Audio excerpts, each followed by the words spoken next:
You know that feeling. It's mid-February, and that fire you had on January 1st has officially gone out. You've white-knuckled your way through 3 weeks of a diet. You've sworn off your phone before bed a dozen times. And yet, here you are again, doing the exact thing you promised yourself you wouldn't. I've been there. And I used to think it was a character flaw, that I just didn't have enough discipline. But the science tells a different story. Your brain isn't broken. It's just doing exactly what it was designed to do: conserve energy.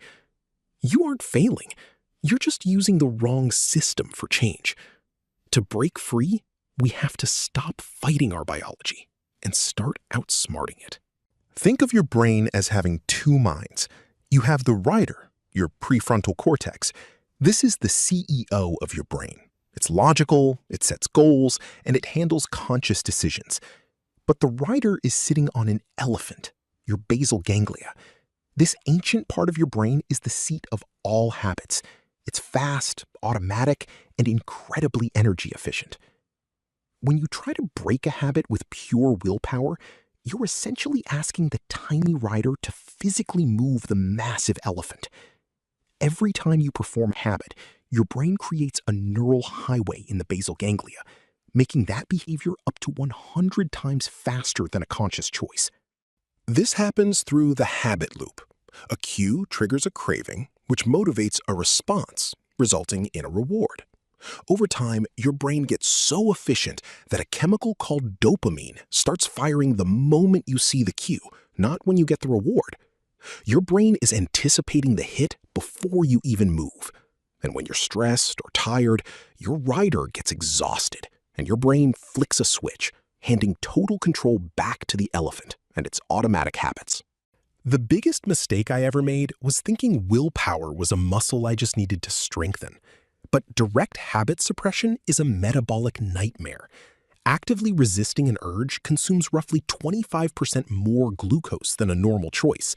If you sustain that resistance for just 2 to 3 hours, your willpower reserves hit zero and you will cave. Even worse, trying not to think about a habit makes it more salient.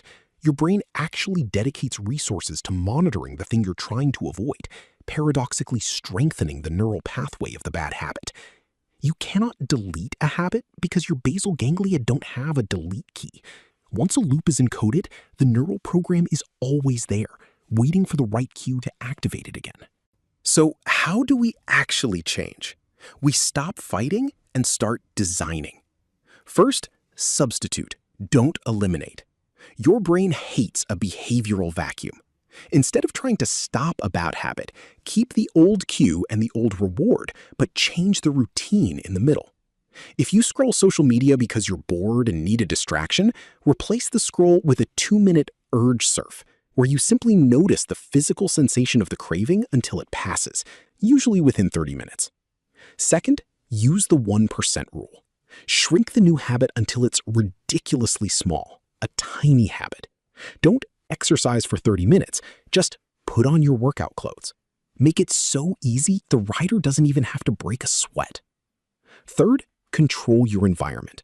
If you want to break a habit, make the cue invisible. Put the phone in another room.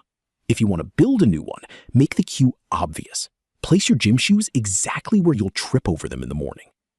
Finally, shift your identity. The most powerful force in human psychology is the need to remain consistent with who we believe we are. Stop saying, "I'm trying to quit smoking," and start saying, "I'm not a smoker." Every tiny action you take is a vote for the type of person you wish to become. Never miss twice. Change isn't about being perfect. It's about being consistent. If you slip up, use the never miss twice rule.